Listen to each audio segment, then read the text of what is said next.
What it be like, what it be like, what it be like. It's your boy, Julien Stoutt, licensed personal trainer, licensed PE teacher, world record powerlifter, special education teacher, here to take the fear out of fitness. Guys, we are about to take off and class is in session. It has been a long day. Trust me, it has been a long day. And I am appreciative of you watching this channel, especially on a day like today. So, why the title, right? What's up with being mean? And what is being mean? For those of y'all who don't know what the acronym MEAN stands for, it stands for mindset, encouragement, accountability, and nutrition. And how is this going to bring black people out of the shadows? Why is this being mean going to bring us out of the shadows? Now, here's the deal. For every other race of person that may watch this channel, it's not that what I'm about to talk about is not for you.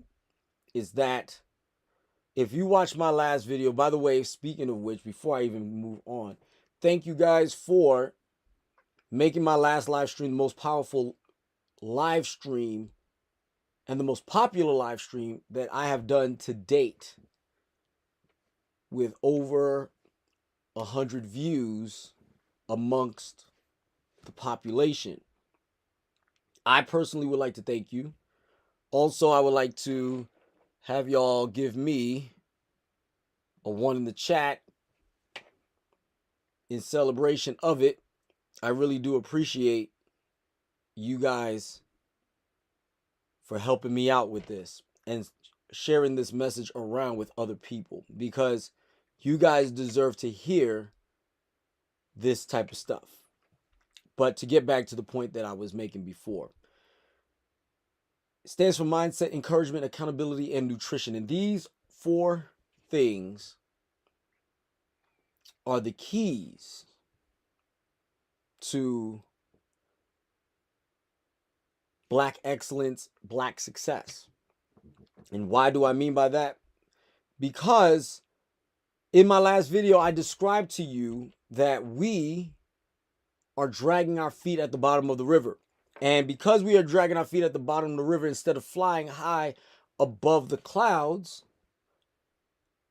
and this is not to do better than others in the sense that to have a sense of superiority, but because of that, to have a level of respect, decorum, and pride in oneself due to the fact that we acknowledge the struggles that we've been through and we will work hard to overcome them.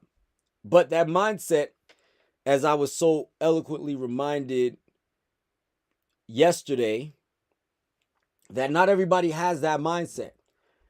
And to be honest with you, am I close in wealth to, Robert Johnson, Jay-Z, Dwayne The Rock Johnson? Am I in that realm of category? No, not even close. But I strive every day to work hard to be the best version of myself that I could possibly be, both physically, mentally, and spiritually. So as a result,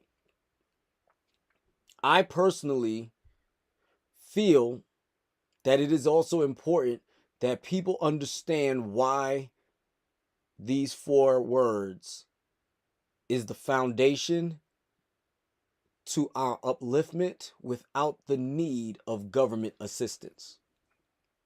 We won't need reparations to do this. I'm not saying that we don't deserve it. I'm not even going to belabor that point.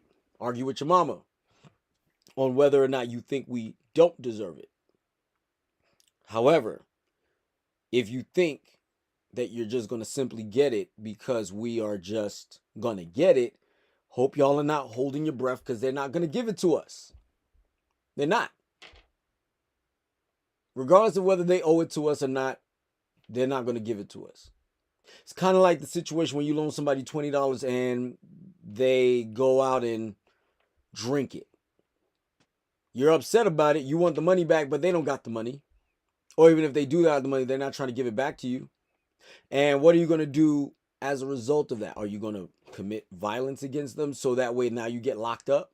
Or are you going to move on and put yourselves in a position to where your level of success goes beyond that of what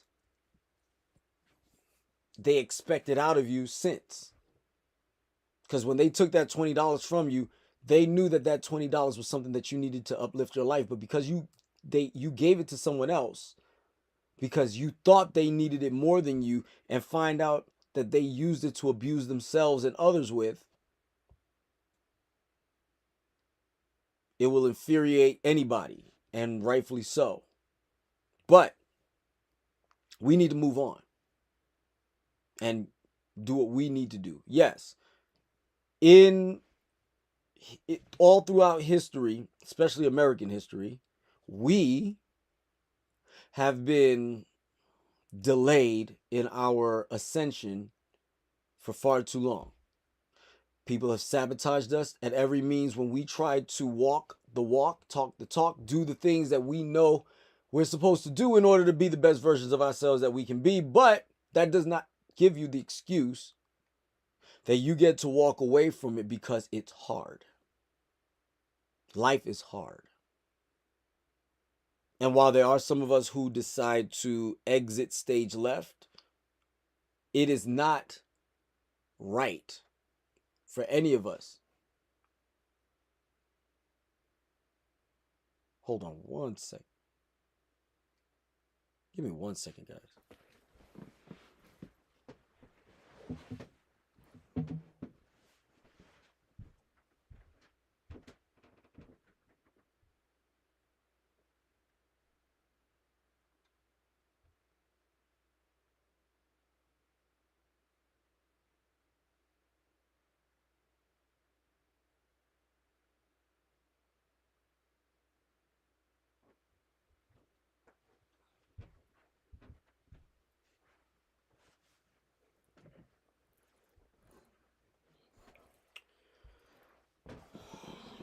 My apologies. I thought I heard something outside and I needed to handle that. But here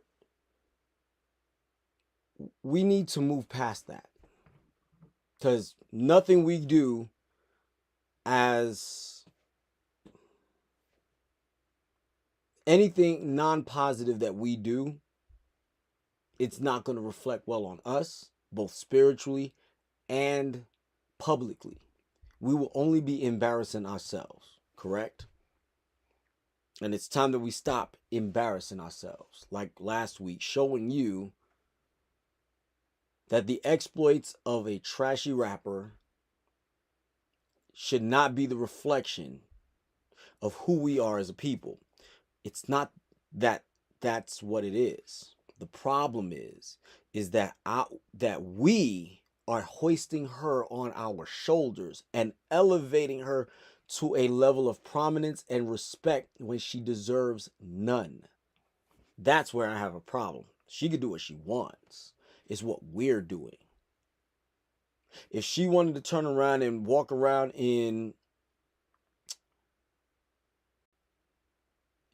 as the minstrel show that she is, if she wanted to walk around as the minstrel show that she is, that's her prerogative. If she wants to perform for that of people who enjoys a minstrel show, that's their business. We should not be promoting, nor should we be supporting that behavior to which is the detriment of ourselves and our children's future. And it ends. It needs to end. So let's start with mindset. I was talking to one of my clients the other day, and she told me a few things about her experiences as a woman out in the dating world. And I hear it from both sides. And I have news for y'all. Y'all both suck. It's not just men. It's not just women. It's both of y'all. And I'm going to address each one of y'all as a group. Let's start with the men. First of all, fellas, if y'all are going to invoke, especially black men, if y'all are going to invoke Kevin Samuels specifically, let me explain something to you. Make sure you are following it to the letter. You don't get to dictate to a woman how she's supposed to be when you don't even meet the standard to which that he set for you as a man to hold up when you demand the criteria of a woman in return. So for instance,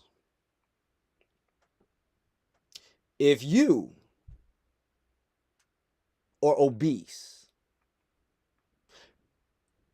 and you are telling women that they need to be skinny, they need to be small and petite for you to get with them, Kevin would roast you too. You're in the same bargain bin as them, according to him. I don't know what makes y'all think that you're so superior to a woman because you make a couple of dollars. Last time I checked, there was 6 criteria for you to be a high value man. And most of y'all are falling short on the first level. Y'all aren't even making it to level 2 of what it takes to be a high value man. And I'm telling you this because I know what those 6 criteria are. I don't meet most of them. I don't. But I do know what they are. And I don't consider myself a high value man. I am a man of value, but I am not a high value man. Okay? So for those of y'all who are out here espousing his stuff, using it as a cudgel to bludgeon over women's heads to turn around and try to expose some form of dominance over them, you're corny and you need to stop. Respectfully. That's number 1. Because you're not meeting the standard. You're just not. The first step, if I remember it correctly, is that you need to be making at least $10,000 a month, at least based on Atlanta, Georgia standards. So whatever the cost of living in Georgia is, if you're not making $10,000 a month, which is $120,000 a year, he didn't even notify gross or net. But I'll even be kind enough and say gross. If you're not grossing $10,000 a month, shut up. You're not a high value man. You're done. You already failed the high value man test. 2, you must have a LinkedIn level position. You cannot be a rapper. You cannot be a singer. You can't be a dancer. You have to be at a LinkedIn level, which means you must be at a C-suite level. You must be some sort of executive. You must run something. You must be a business person, not a self-employed person like yours truly, but somebody who is at a C-suite level, who is literally employing other people. Other high value, that's number 2. Other high value men, meaning they meet all 6 criteria, sees you as one of their peers, right? The other thing that you must be able to do is that you must be useful to the group and them to you. Are you useful to high value men around you? So for instance, lawyers are useful to high value men and vice versa. Because as a lawyer, you can give legal advice to people you know, so that way that they can move accordingly so that way that they can either remain free or remain financially secure without the need of concern or worry, because you are at the top of your game and other men around you respect you for being so. Me being a personal trainer might be useful to high value men, because if they themselves are not fit and they are seeking the path of fitness as one that is of high value would do, I am useful to them because I'm helping them get to the next level. I'm getting their mind right. I'm getting their bodies right. Now, if I make money over $10,000 a month while doing that, I'm also a high value man. Okay? Most of y'all haven't even made it to this level of conversation yet. But yet y'all are the ones, men, are the main ones that are sitting here espousing about, oh, this chick needs to do this and this chick needs to do that and she needs to be able to do this. And if she ain't able to do that, she needs to get to stepping. You don't even meet the standard your damn self. And what Kevin was trying to get y'all to understand is, both you and women, is neither one of you should be acting like y'all are riding on some sort of golden horse that you need to be worshipped upon. And that everybody needs to follow you like as though you're the best thing out there. You're 10%, which means 9% of the men out there are still better than you. And you don't even meet that requirement because you're still below the 10%. So which means that you're probably falling into the 15 to 20% of men, which means that there are 2 times more men like you, or 2 times less more men like you. They're more rare than you are. They're not even sexually gifted to even provide the pleasure to a woman that would require the level of quote unquote servitude that you're demanding. You can't even please her, let alone afford her. Talking the trash that you talk. Your mindset is warped. You're simply lying to yourselves to such a degree where you're delusional that you deserve this type of person, to the point where you're disrespecting the woman that could have been your wife.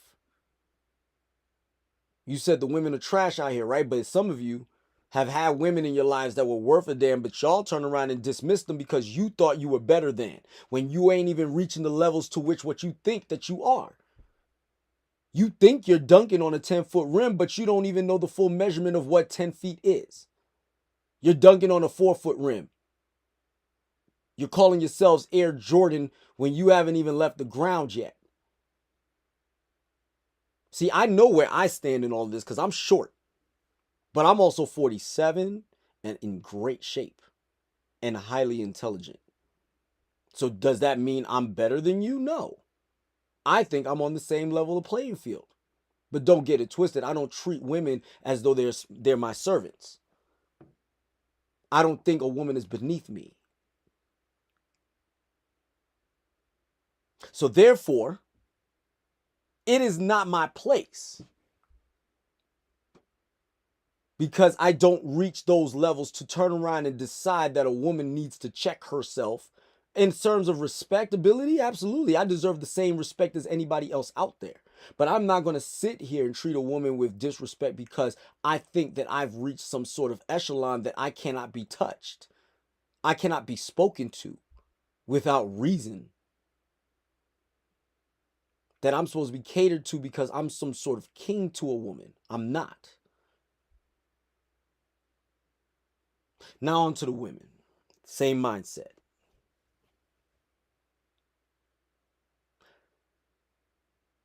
If you make a certain amount of money, does not mean you're better than any man either. It just means you make a certain amount of money. And just because you make that amount, and let me go back real quick.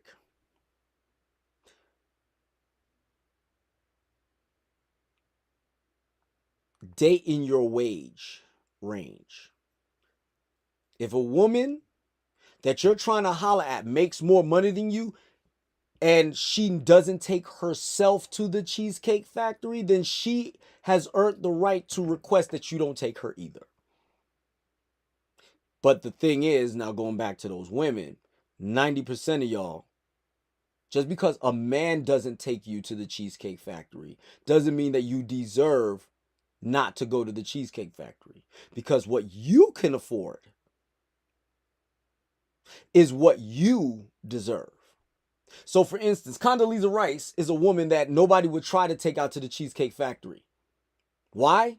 Not because she is Condoleezza Rice, but because she's Condoleezza Rice and she has set a standard for herself that she doesn't go to the Cheesecake Factory if she so not chooses to do so. I don't know her like that, so I don't even know if she goes or doesn't go. But let's pretend like she never goes. She's never been to a Cheesecake Factory in her adult life since she has walked the echelons of the upper ranks of government, right? She takes herself to steakhouses. She takes herself to these fine restaurants.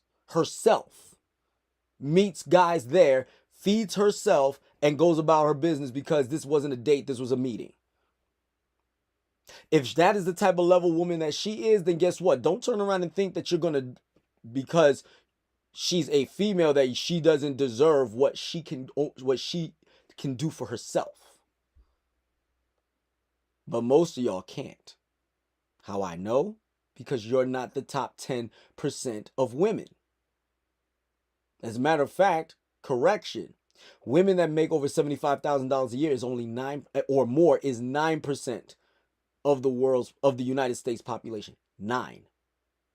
As far as black women are concerned, 9%.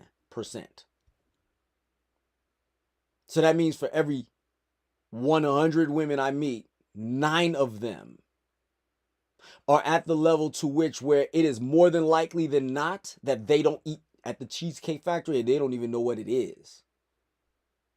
Because they don't eat at those types of establishments.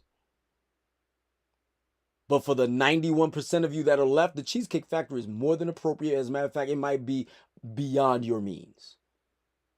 If we're going by the poverty line and knowing what the poverty line is and what it suggests to you. Just because you want something doesn't mean you deserve something. What have you done to deserve said date beyond the Cheesecake Factory? You work at McDonald's, Walmart, Target, call center, Red Robin's, Buffalo Wild Wings. Where do you work?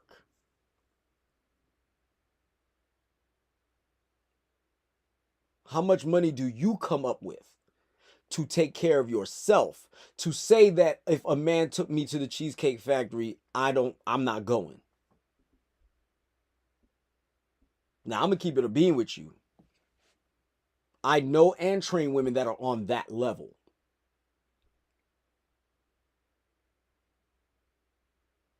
And even they're a little bit more humble than y'all. They make 3, 4, 5, 6 times more money than you, other ladies. And even they don't act like y'all are acting. Oh, I don't do nothing less than this. Excuse me. Excuse me, where you taking me?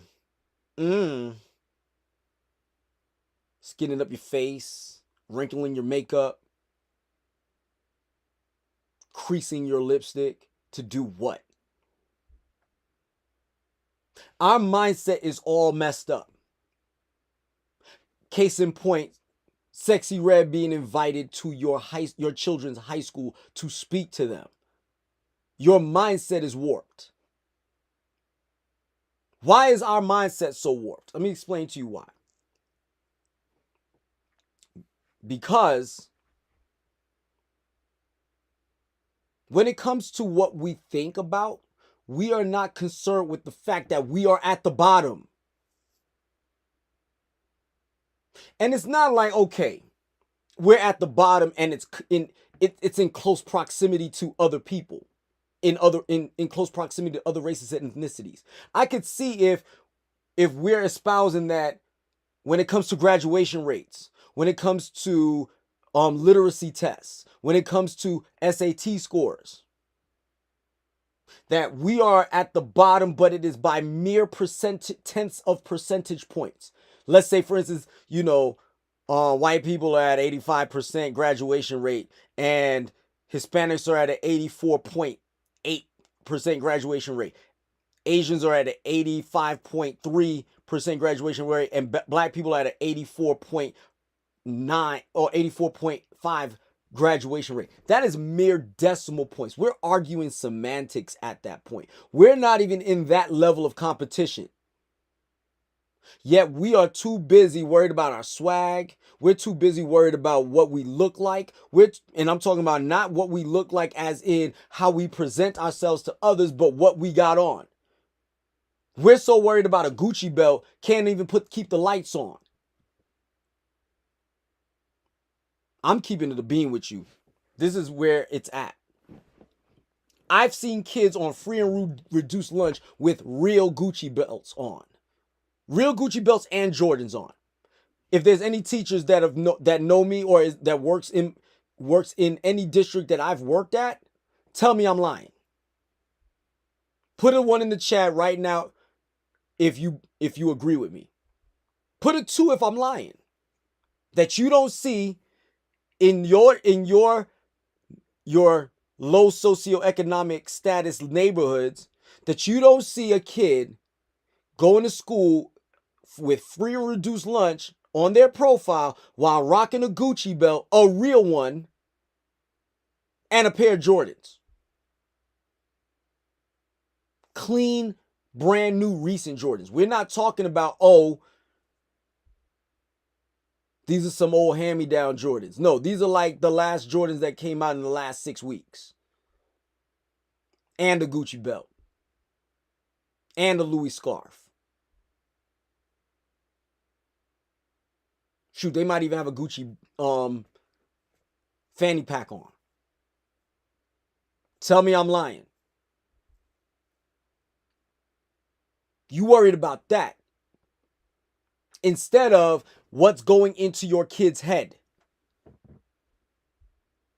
Y'all are so fixated with your image, you don't even realize that your fixation with your image is the destruction of your very image. You're so worried about how you can stunt on these hoes, how you can stunt on these ops, that you're not even noticing that the ops are passing you by, laughing at you because you're actually laying on the side of the road, but you think you're conscious. You're in dream world.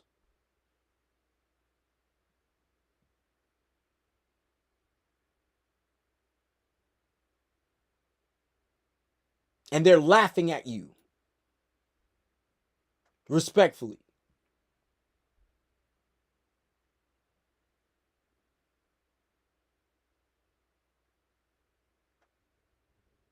You want to argue about how men ain't worth a damn, but you're sleeping with them. You're not making better choices as to what kind of man you want in your life. I'm not saying men are the greatest, because some of us are not. But let me tell you, some of us are better than others in terms of our mindset, our spirituality, our integrity.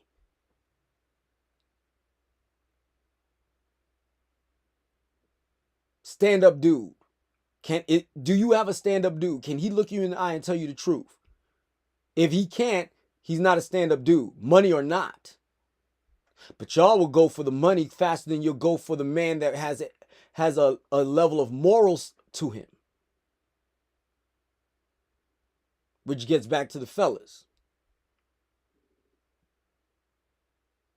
Y'all are so desperate to maintain or to uplift or create an image that you're willing to bury your own people in order to do it. Yeah, I said it. You are willing to bury your homie in order to get that bag. But what you don't realize is that the bag that you're looking for comes with a body bag. You don't care. You got to get it. For what? So you can get it to get a female? So for what? To get a female that ain't worth a damn in the first place so that she could turn around and get you for child support so now that you could complain about how women are trash? Is that what you're going to do? You're a fool. And knock it off. Because if all that you are is what you got on, then you're nothing. If all that you got is what you got on, you're nothing. If all that you got is what you're in possession of, you've got nothing. You are not an interesting person to be around. You are not interesting past 5-minute conversations. There's nothing more to know about you because you lack depth as a man. But you mad about how these chicks ain't loyal, right? What is she loyal to? She solved that Rubik's Cube in 2 minutes. Why would she be interested in playing with you? Why would she be interested in toying with you? Why would she be interested in learning the levels to which of how you could develop into something beautiful when it only takes her but 2 minutes to figure you out? Because all you trying to do is get the box.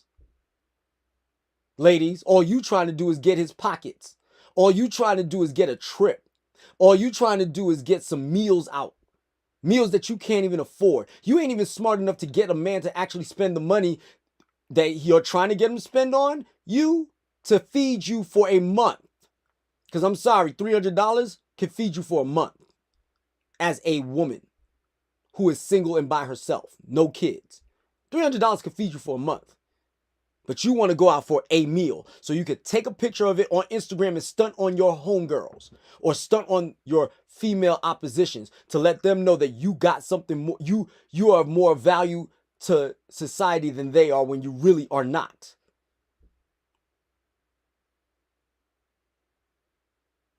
Just because you sprayed some Febreze on some trash doesn't mean it's still trash. It's still trash.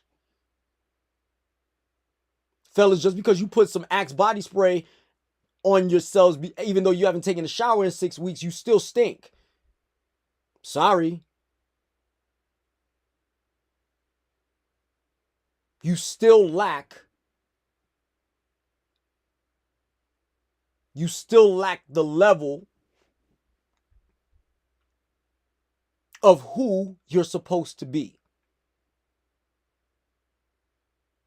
You're quick to call somebody that that espouses intelligence. You're quick to drag down the people who are trying to move forward in life instead of you lifting them up. Y'all forgot the code of the hood, the real code, the real street code. Neil deGrasse Tyson, Colin Powell, rest in peace. And individuals of that ilk are the people you're supposed to put on your shoulders and elevate them. So that way that they could get down and reach back and pull you up.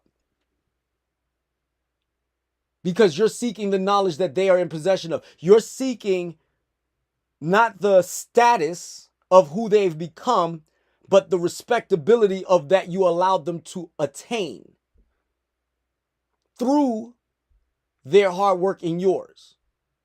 The code of the hood was, let the best and brightest of us go, so that way that they could create the opportunities for us to be great ourselves. And that greatness does not require us to drive a Lambo. Even if that's your dream car or whatever, that's different. It's mine. I'm not even going to pretend like a Lambo isn't mine. Not because of the status, but because I like the way it looks. Period. But am I delusional enough to turn around and think I deserve a Lambo simply because I exist? Got to work for it. God bless me if I actually win one day.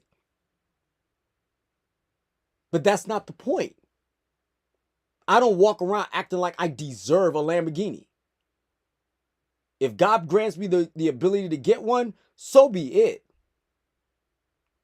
I'll be forever grateful. But if you think that I walk around with this air of superiority to other people and like I deserve something that I haven't even put in the effort for, you got another thing coming. In that process,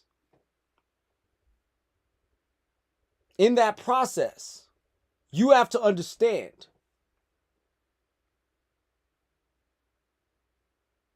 and it is true.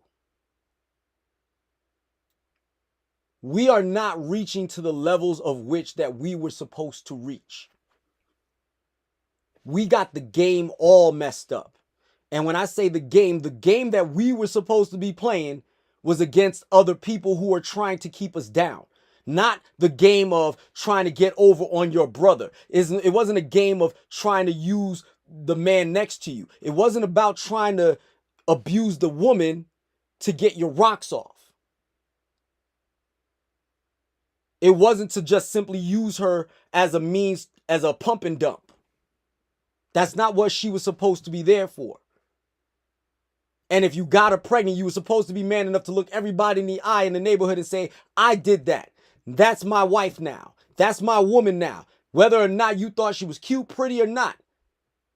You're the one who did what you did to her, so now honor that and man up and do what you're supposed to do. That's what was the game.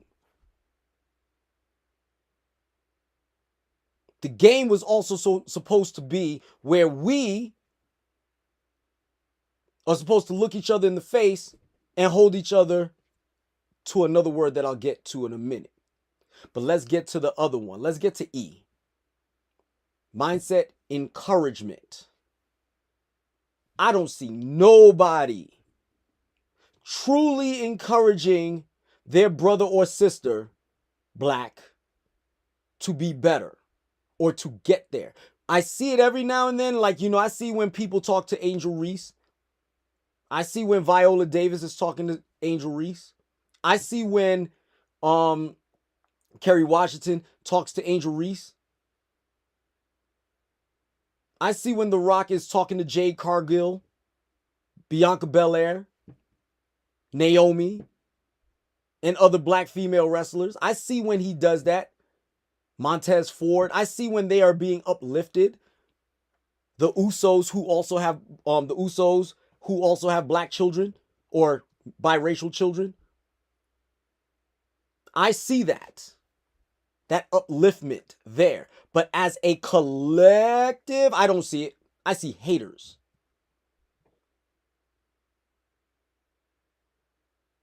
I see a whole bunch of haters. You doing something with yourself, I don't like it. I have friends that are doing better than me in every sense of the word, and I love it, especially the ones that grew up either in my neighborhood or grew up in the school that I went to. If I know you and I grew up with you and you weren't a dirtbag and you weren't a douche, I want you to succeed. Or even if you were one back in the day, but you're not now, and I know that. I want to see you grow. I want to see you succeed. Ain't nothing better than turning around and becoming somebody that grew up in the dirt. And let me tell you, I grew up in the South Bronx. the Morrisania section of the Bronx. I grew up on Forest Avenue, right down the street, right up the street from the Forest Avenue projects.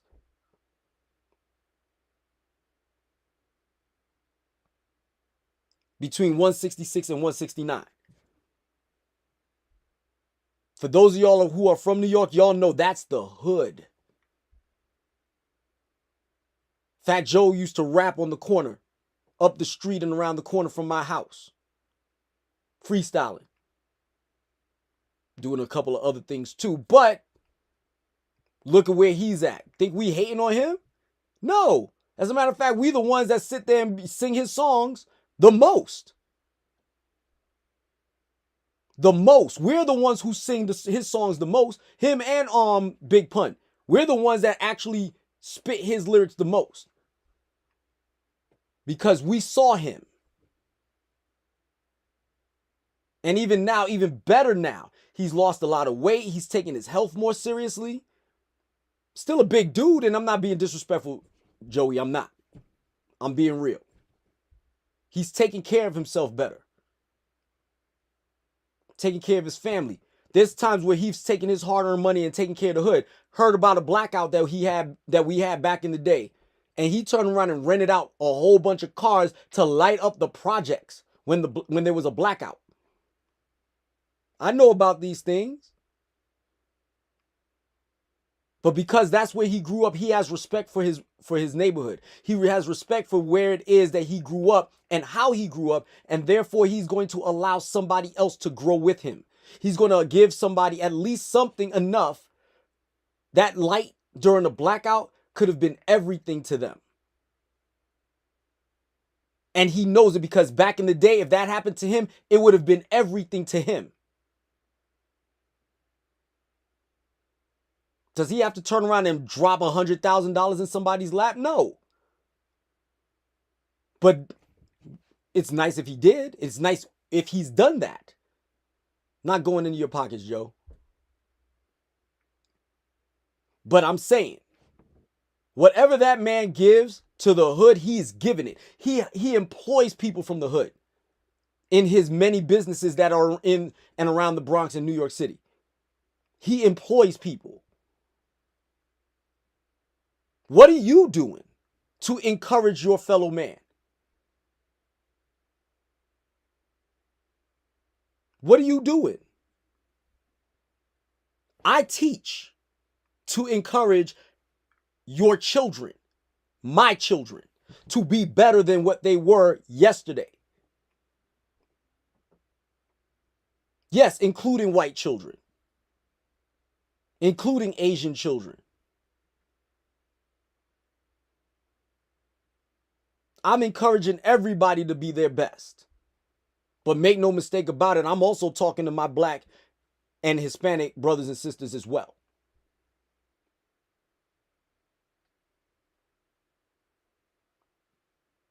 If you're a student of mine and you're watching this, put a 1 in the chat or put a 1 in the comments. If I'm not what I say I am, because I know I am. Ain't no going around with there's no going around with that. I live what I rap about. How many of y'all do that? I encourage everybody. I run a personal training business to encourage you to get out of the system of destroying your body. To develop discipline in your mindset so that way you can be the best you. That's what I do. This is what this channel is about. Even when I'm talking about relationships, whether I'm talking about relationships, whether I'm talking about contemporary situations, whether I'm talking about health and fitness directly, I am doing this to encourage you to be the best version of you, and I'm living proof that it can happen. I am 47 years old, and I look better than some of y'all 30-year-olds. Shoot, I look better than some of y'all 20-year-olds. I know that, and I'm not even pretending to go nowhere to say it.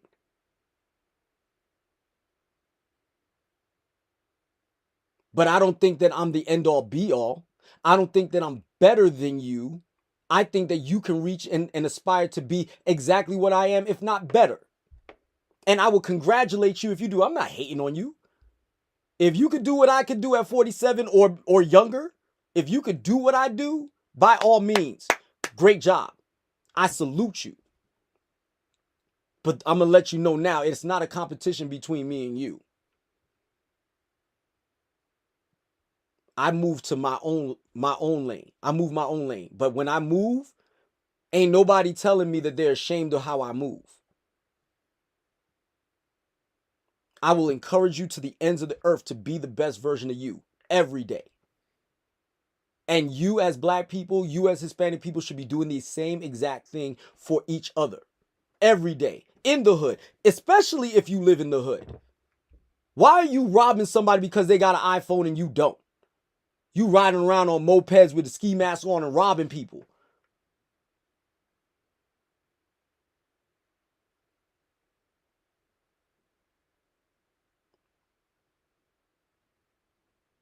Destroying your neighborhoods for what? Selling drugs to people for what? To do what? And I'm talking about drugs. Well, you know, weed, if that's what you want to do, that's what you want to do, that's fine. I'm not even tripping about that.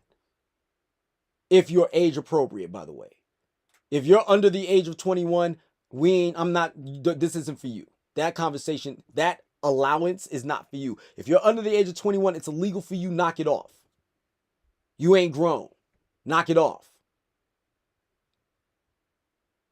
But I'm talking about selling the things that destroys families in a moment's notice. Crack, heroin. Things like that. That's what I'm talking about. Y'all don't encourage each other to read a book better. Hey, yo, I think you could read that word. What is that word? Oh, you didn't get it right, but yo, I think you could. This is the name. This is how that word is pronounced. Pronounce it with me. Y'all will be like, yo, you dumb as hell. Boy, you ain't never gonna be smart. You stupid. I read Stephen A. Smith's book. Shout out to Stephen A. Smith, by the way.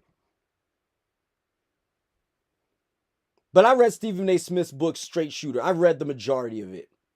I ain't gonna lie to you, Stephen A. I didn't want to read that book. I stopped reading it after the first 6 pages because I wanted to throw it across the room. Not because it was terrible, but because of the experiences that I read in that book for you. I hated every moment of it for you. I hated it for you. And for you to be where you are, despite the trash situations that you found yourself in, because you ran to the light that was your mom and your sisters, because you ran to that light, you are who you are now.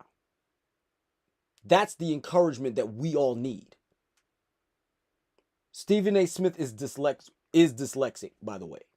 So this is another thing where we like to walk around with our trauma attached to us like it's supposed to be a badge of honor instead of us overcoming it and letting that be the badge of honor. He couldn't read all to the 4th grade when they discovered that he was dyslexic. And ever since then, his sister took her time out to help him learn what he needed to learn. And once he discovered that he was dyslexic, he did all that he could to overcome it and be better. That's encouragement.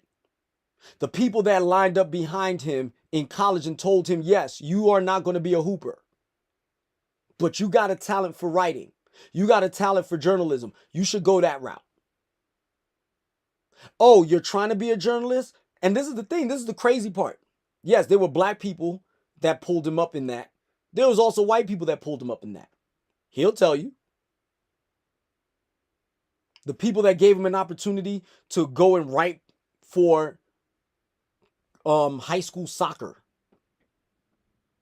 which then turned to basketball, which then turned to NBA basketball, which then turned into him being on on ESPN as a commentator, then being employed by ESPN, then getting fired by ESPN, but there are people in the background telling him, get your head right.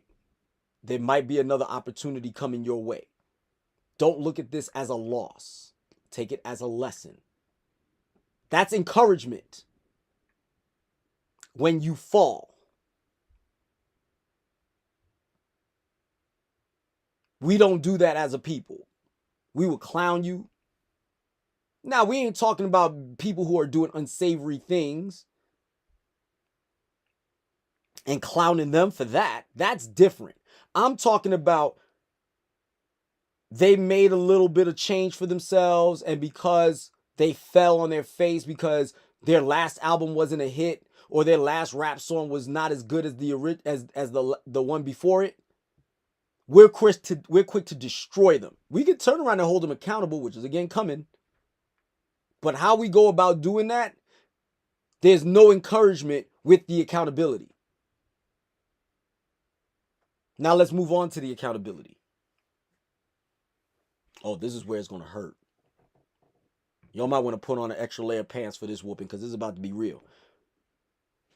Y'all can't take accountability for jack crap what y'all do. Y'all can't look each other in the eye and say, I messed up. And I'm sorry.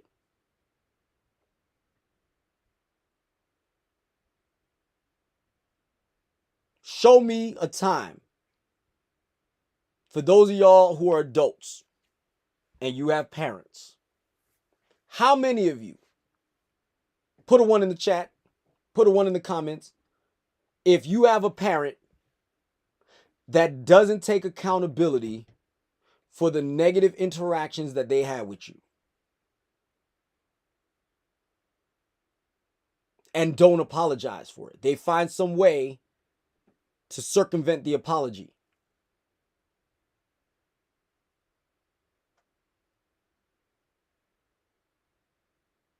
At all. Put a 1 in the chat. Go ahead. I'll wait.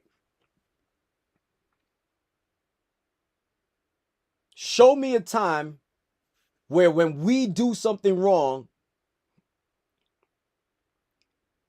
that we look that person that we did wrong in the eye and say, I am truly sorry. I shouldn't have done that. Legitimately.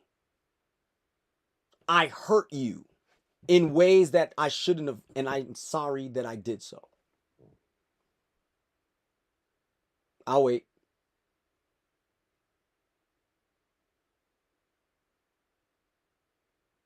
If you can't be held accountable, how the hell are you going to improve?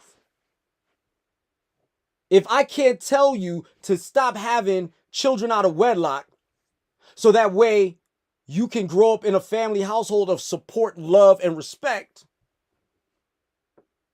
that your children can do that so that they can create a better opportunity for generational wealth, not individual wealth. If I can't look you in the face and tell you that you're messing up, how are you going to get better? Damn it, my whole entire career is based off of accountability. But you want to know the difference between my accountability and yours? Is that my accountability is in the mirror every single day. If I don't look good, something's wrong. What didn't I do? Oh, yeah, I had too many pints of ice cream this week. Yeah, I might want to go start getting on the treadmill and doing something if I want to maintain this. If I don't, screw it. Enjoy ice cream. If that is no longer my wish, this is no longer my goal, that is no longer my calling card, then damn it, so be it. But if that's what it's supposed to be, Julien, what is wrong with you, bro? You 500 pounds now. Can't nobody tell me nothing? When I'm not doing my job as a teacher, you think I can't be told that I'm not doing my job as a teacher? And then you think I'm going to be able to keep my job?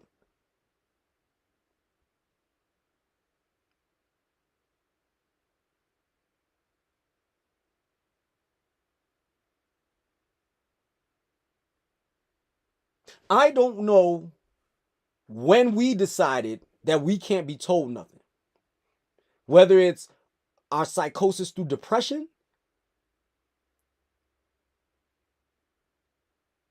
because some of y'all are depressed and y'all don't even know it. I've been there. I was in such a state of depression, I didn't even know I was depressed. Had no clue. It took the tears of my wife to make me realize that. That's holding yourself accountable. When you could look your wife in the eye and say, I messed up, I'm sorry. I'll do better. When there was no money coming in because the economy crashed, I was holding myself accountable. My wife didn't have to. I told her that I'm looking for work. I showed her I was looking for work. I didn't just sit down on my butt playing video games all night, watching Dr. Phil, watching Oprah. At that time, Oprah was out. I wasn't doing that. I was watching Oprah. I was watching Dr. Phil, but you best rest assured there was a laptop in my lap and I wasn't playing games on it. I was filling out applications and fixing my resume, updating my resume if need be.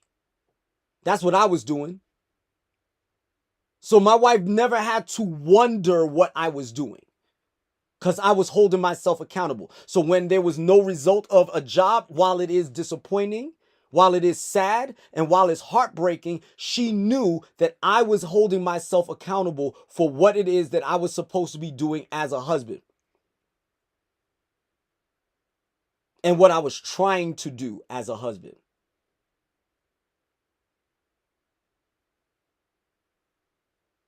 But I was so far down the rabbit hole of accountability, I didn't even know I was depressed.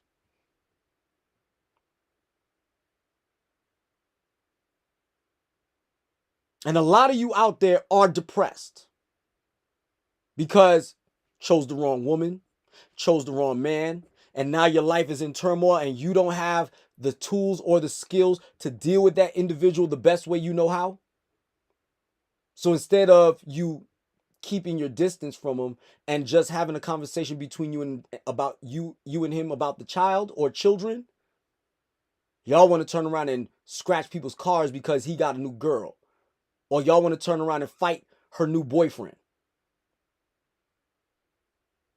Y'all don't want to hold yourselves accountable about your depression to the point where y'all are drinking so much that y'all are in a stupor, that y'all become so intoxicated that y'all don't even realize that y'all are toxic, that y'all are being abusive to the loved ones, the people that you claim that you love, or that you're not being productive in your life as a result. Y'all are so depressed that y'all are more willing to anesthetize yourselves than to look yourself in the mirror and say, I messed up. My mom might be watching, so I'm not going to curse.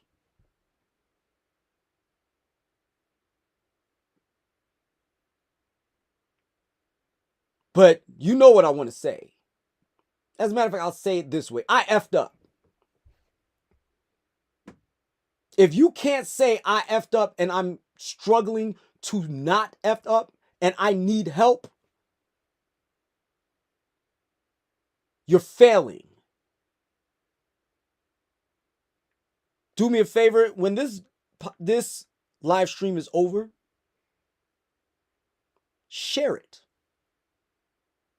No apologies to who needs to see it.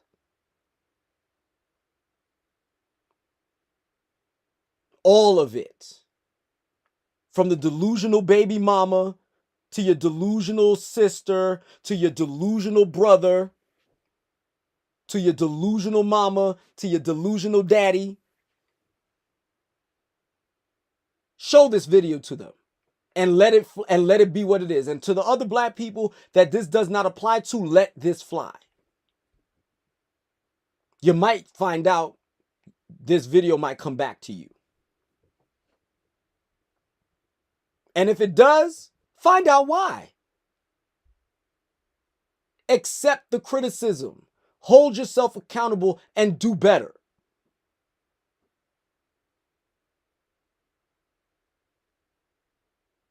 Now let's move on to the nutrition.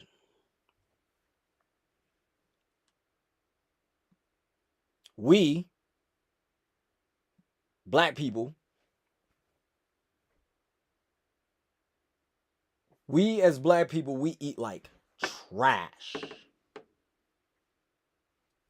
And then we wonder why we're one of the sickest and we live the least. When I say we were at the bottom, y'all don't seem to understand what I mean by black people being at the bottom. In everything, just about. We are at the bottom or damn near the bottom. We're the least married. We have the most children out of wedlock. We live the most in abject poverty percentage-wise. Yes, we know white people. There are more white people on welfare, but there's a higher percentage of us on it. There's only 42 million black people in this country. Understand that. And I'm going to look at some statistics real fast because I want y'all to, I want to be accurate when I tell you this.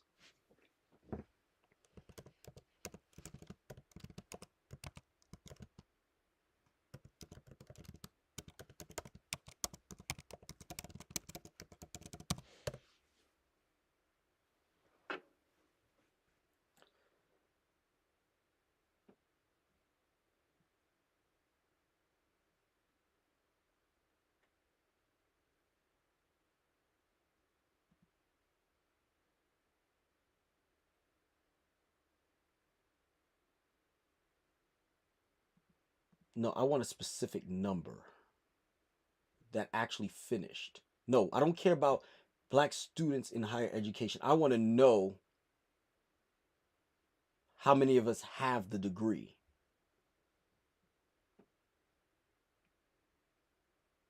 Let me see if this will tell me.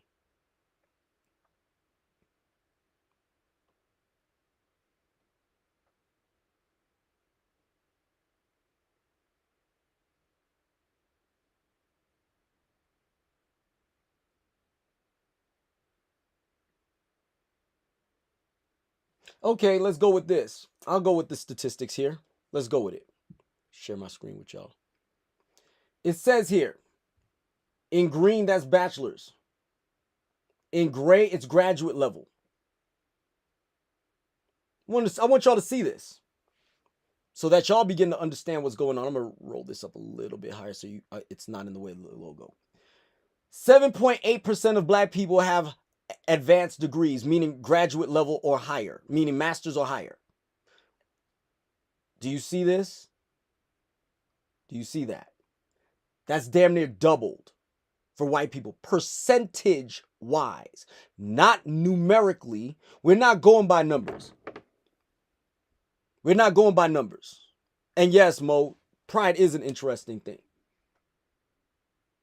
Because for somebody that we have it, but we lack it in the right applications. We're proud to be survivors. But we're not proud to accomplish.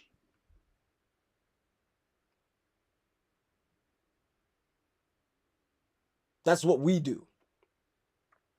There's always going to be somebody at the top. There's always going to be a chief. Always. In everything. So there's going to be 1, 2, 6, 10 black people who have more money than any other black person on the planet, if not the country. That's going to happen. Let it happen. But does that mean that we need to be scraping the bottom of the river to have some semblance of feeling so that we know that we're alive? Or should we be at least floating above the river, flying above the river, better yet, let alone in the stratosphere, let alone into the universe? So let's do some math real quick. 7.8%. For my calculator real fast.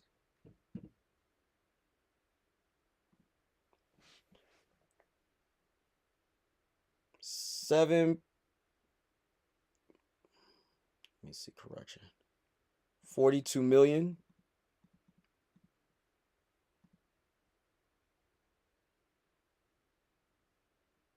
times 0.078 equals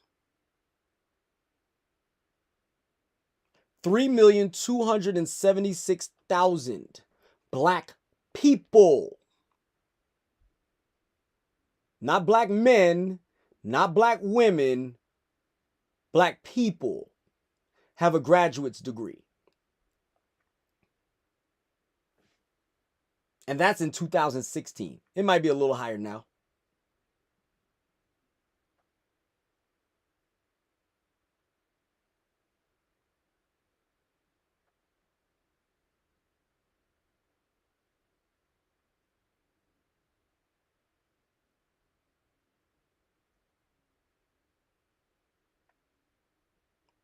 Degree attainment for black and white adults.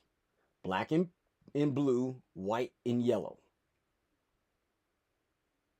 Notice something? If you don't do it by 34 years old or by 44 years old, you're not going your chances start to diminish beyond that. Whereas at every single level, white people are running in percentage of going to college and gaining a degree at any age. By the time they're in their 60s, they're at 41%.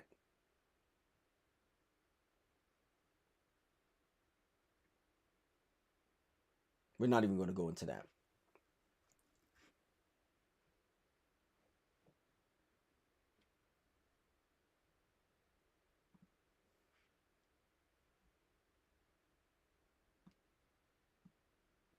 Getting into trades is fine, right?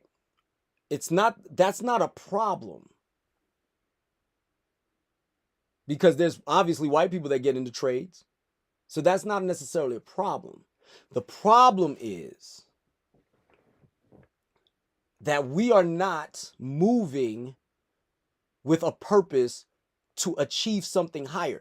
Do you want to be the person that's doing the work, or do you want to lead the people that do the work? And I'm not saying that it has to be one or the other. You can start by doing the work and then eventually lead without question, which is actually the natural course of action on things, right? But when we are addressing this, we have to understand that we are woefully behind. We are not pushing our people who are capable of achieving those levels to those levels. We're not encouraging them. We're not holding them accountable. And we are not trying to shift their mindset to being that. Now, if that's not what's meant for them, cool. Go get a trade. Be something that is productive, a productive member of society, but this is not where it's at. But this nutrition, let me get back to that. We're at the bottom. We die earlier. They want to raise the Social Security age to 70. Do you realize that we don't live but 3-4 years past that? Mind you, we've been working since 14, 15 years old. We've been working since 14, 15 years old. We've been putting into Social Security all that time. And guess when we die? Guess when we die? I'm gonna pull that up. Let me go back to that. Let's go to that.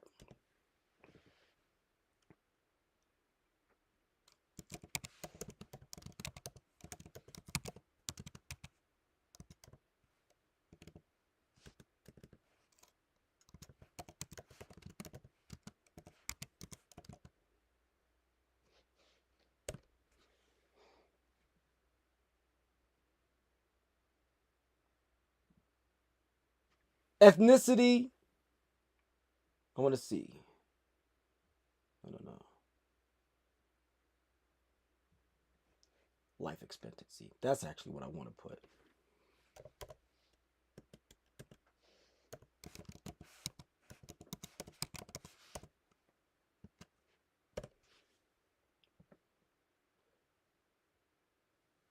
Provisional data from 2021 shows that the overall life expectancy across all racial ethnic groups is 76 years.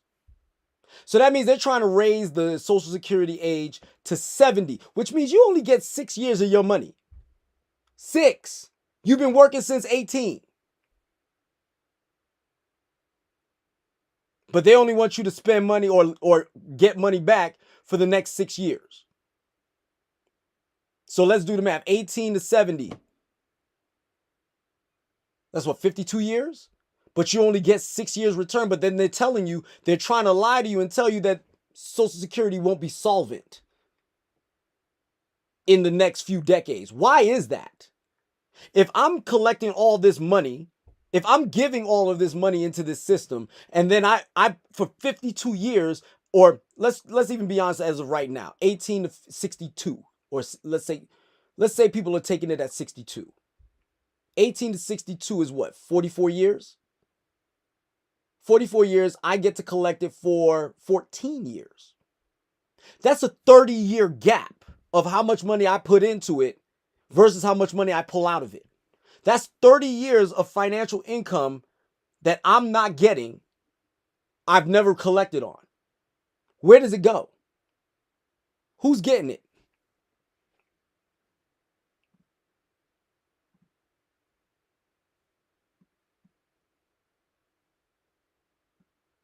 Yeah, a year or two after you retire, you're dead, especially if you're not active.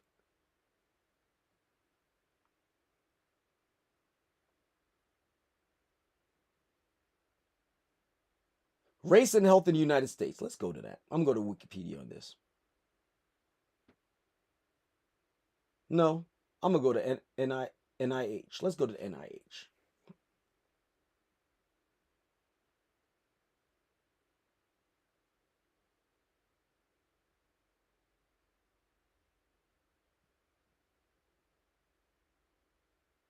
Average black person lives to be 75. Asian Pacific Islander, 85.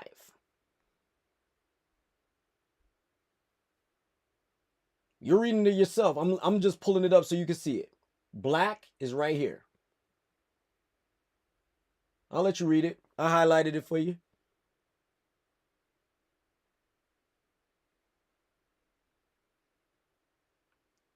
Asian Pacific Islander, 85.7 years. Latino, 82 years. White, 78.9 years.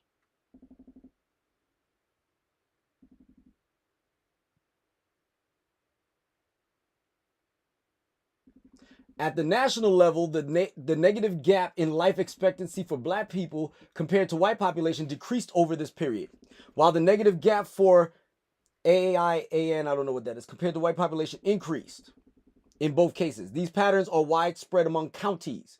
The positive gap in life expectancy for API and Latino populations compared to white populations increased. Meaning Asians and Latinos are living longer than both black and white. Do I have a problem with Asians and Latinos living longer? Absolutely not. But I also pointed out to you earlier, we're at the bottom.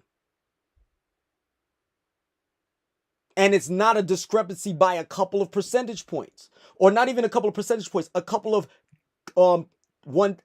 tenths of percentage points. That's where we're at. That's where we're at. 75.3 years, meaning you get to retirement age, you got 5.3 years left. Chances are it's going to go to medical bills because you eat like trash. If it ain't salty, If it isn't super sweet, if it doesn't please your senses to the utmost, you ain't eating it.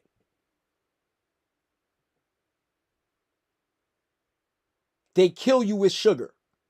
They kill you with sweetness. Now, yes, as black people, we do take pride in seasoning our food, but everything we eat doesn't have to be deep fried in whatever. It doesn't have to be covered in cheese. It doesn't have to be dripping with butter all the time. I'm not saying don't eat it at all. But where is our level of decorum and our level of control and our level of understanding that this is not the move? I've been on the record saying that our cultural foods needs to be held for Thanksgiving and Thanksgiving alone and on occasions, not our everyday. We should not be eating fried chicken every single day. Hamburgers, hot dogs, and bologna sandwiches every single day. Donuts and ice cream every single day. Alcohol every single day. We shouldn't, but we do.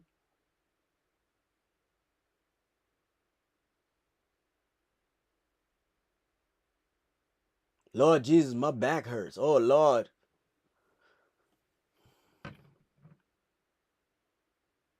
I found out I got the sugar the other day. What you gonna do about it? Ain't nobody got time for that. I got too much things going on in my life for me to be worried about that, but you're gonna die. You're going to die. Soon. The Grim Reaper is looming over you and you don't know it.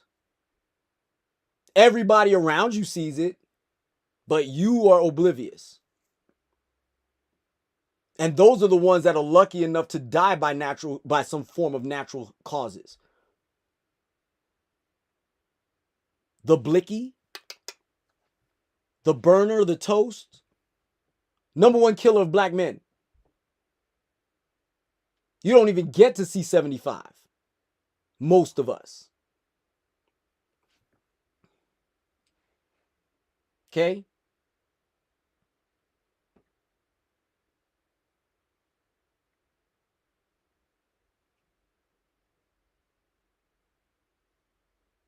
So understand what I'm getting at, and I'm going to go back.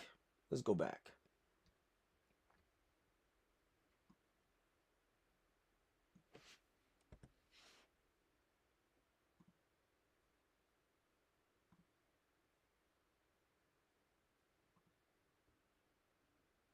Average lifespan of black male. Let's scroll down to that one. Record high life expectancies were found for white females at 80.5 years and black females of 76.1 years, as well as for white males 75.3 years, but black males 69. We don't even make it to what they're proposing for Social Security. So we're going to work our whole damn lives and don't even see a dollar of what money is supposed to come to us. For what? Because when I go back to the beginning of this podcast, what did I tell you? You're 5'8", 300 pounds, and you think you're the sugar. You think you're the best thing since sliced bread, that because you got a little money in your pocket that can't nobody tell you nothing. But you're going to be the one to die first. You're going to be the one to leave your kids behind when they need you the most.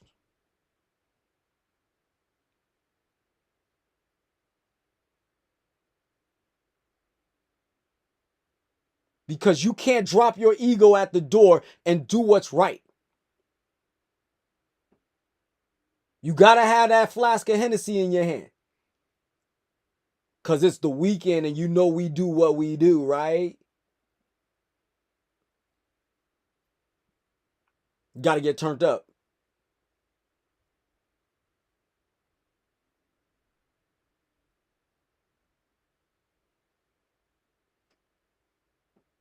You're the leader of your household, black man. You're supposed to be. And you're dead first. Why should they listen to you? You're dead. Why should I listen to somebody? What are we in Thundercats now? We listening to Jack what's his name? The ghost Thundercat. I can't remember his name right now.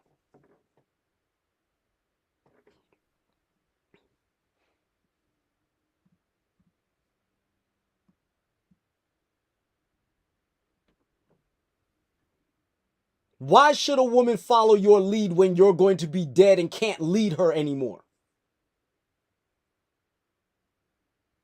Jogger. That's right.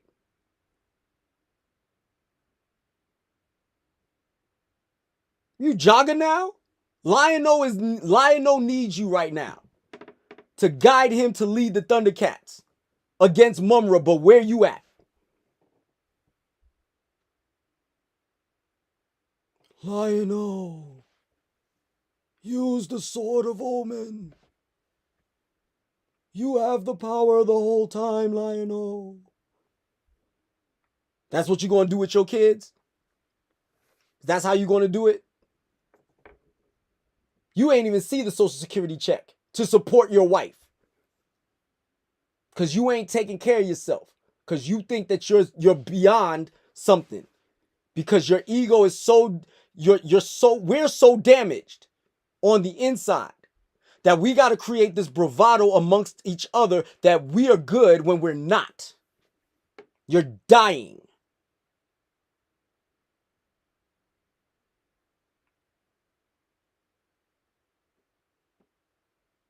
And while it was by design, you have taken the design and perfected it.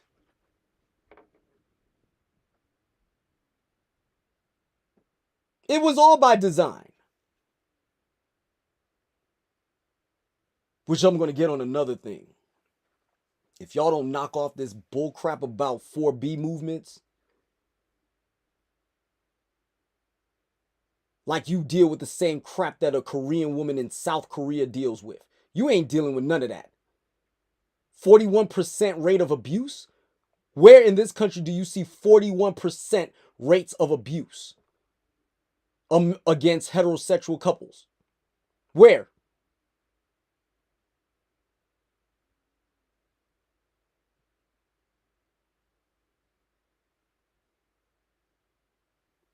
Shoot, in Korea, let me get on that real quick. In Korea, they're expected to wear makeup and their hair did. We're asking y'all to wear your hair natural and don't wear so much makeup.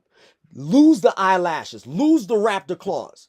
But y'all want to join this 4B movement? Haven't y'all learned jack about how you got done dirty back in the 60s? After MLK died? Haven't you not learned anything? After they got rid of Malcolm, haven't you learned anything? How they got into your house and convinced you that you didn't need your husband?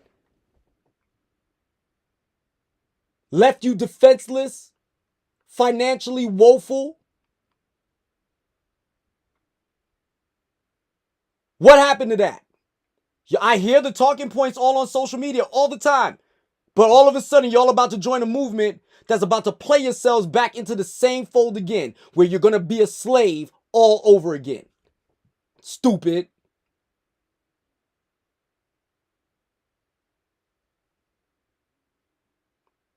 Y'all keep listening to Sprinkle Sprinkle.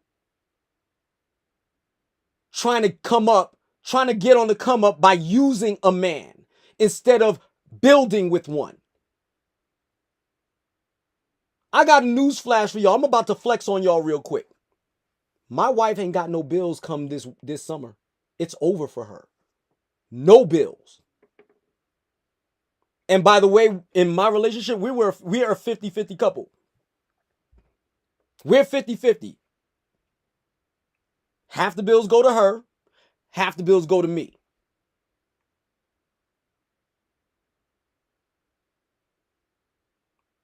Y'all turn around and want to get upset when a man turns around. How dare you? If a man wants to turn around and take 50% of your stress and you turn your nose up at him, are you serious? So you carrying 10,000 pounds on your back right now, all by yourself. A man comes along and says, yo, let me get 5,000 pounds of that.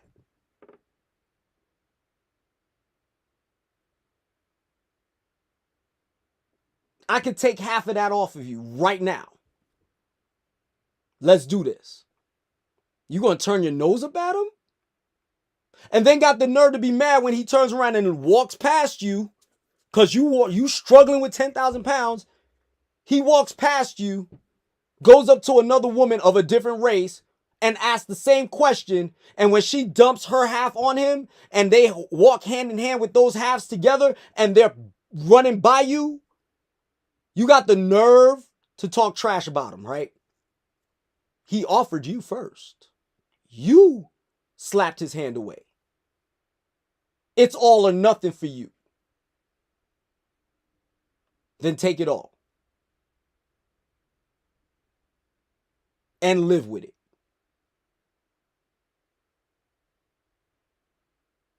And I make no qualms about that. But here's the difference though. But here's the funny part.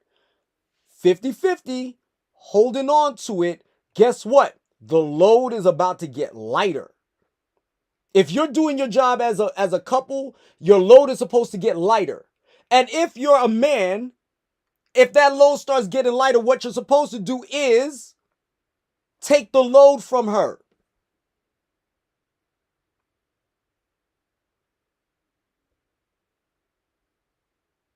Like I said, this summer, that's it for her. It's done.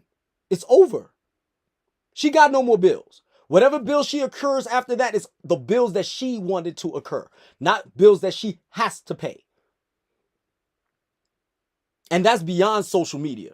We ain't talking about this social media stuff. We talking about straight up, it's done. If the social media thing takes off the way where I would like it to, cool. That's even better. But I'm telling you now, done.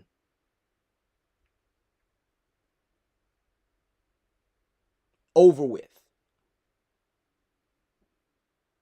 All those women that was talking in my wife's ear back in the day about why you let him do this and why you let him do that. If I was him, I wouldn't. If I was you, I wouldn't let him do that. First of all, I'm a grown man. I do what I want. But because I'm a man of integrity, I do what I'm supposed to. And if I can't do what I'm supposed to, I look my wife in the eye and I tell her I can't. And my wife is the woman that she is that when I tell her I can't, she looks me in the eye and says, I got you. That's why when you see her walking around with a cane, arm in arm with me, and y'all who are fit and friendly and feminine and y'all can't get me, that's the reason why. Because she is 10 times more woman than you'll ever be.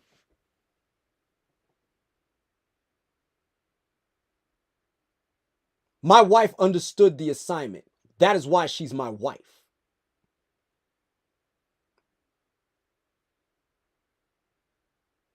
And I honor her by doing what I do.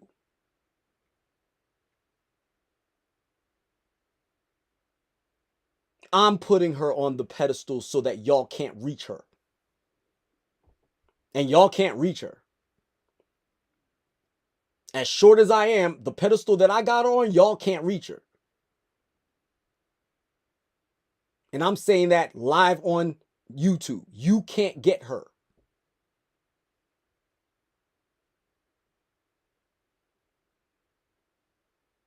Not because I'm some super swaggerific guy that I'm so dope that and I got such game that this, that. No, because I did what the hell I was supposed to do. I scratched, I scraped, I clawed, I got my knuckles bloodied, my knees battered, my hip shattered to make this happen. And when I couldn't move, she moved for me. And when I could move, I started to move again. And right now, it's her turn.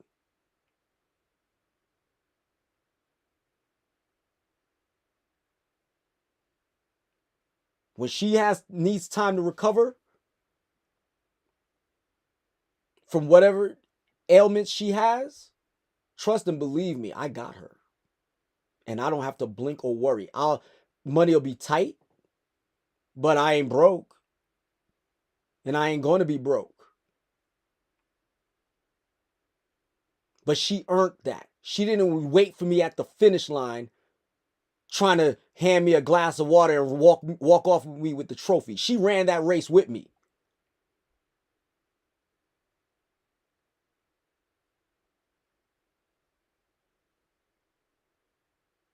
She ran that race with me. And when I couldn't run, she walked. My wife doesn't run. All fairness. She'll tell you that. But when I couldn't run, she walked. And when I could walk, I started to walk. And when I could run, I ran. And I carried her with me.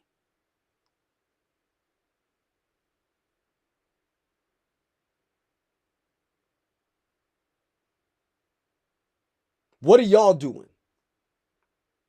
Where's your mindset to encourage your spouse, yourself, and hold yourself accountable? We need to get out of these shadows. Where are you holding yourself accountable for the crap that you put in your body on a day-to-day basis?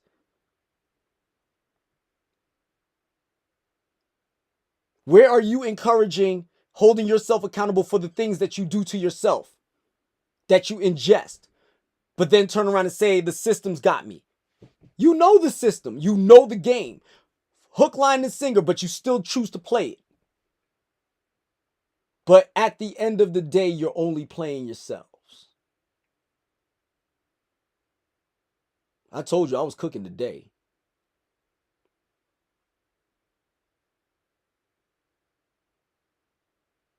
It is high time. High time. Every last one of you out here that is watching this particular podcast needs to go back to the drawing board and figure out what the hell we need to do to get our ships right, so that way all of our ships is moving all in one direction in accord and nobody is getting left behind. But at the same time, I'm not trying to save everybody. If you don't want to be saved, so be it. Drown with the rest of the people while my ark floats. But if you don't see the writing on the wall, if you're not smart enough to see what is coming down the pike before it even happens, you better start listening to the people that know better than you. And I'm telling you right now, get your ass up. Get on business. Get on code. Get to work. Get your hands dirty and get ready, because it's not going to be pretty if you don't know things in the very near future.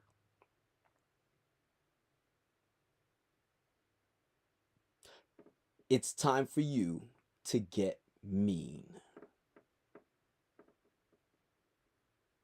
And make no apologies for doing so. Mindset, encouragement, accountability, nutrition. That's all I got for you people. Thank you for watching. I appreciate you all. Don't forget to like, subscribe, share. Follow me on Facebook, Instagram, and on YouTube. Have a nice day. Be the best you. Class is Stoutt.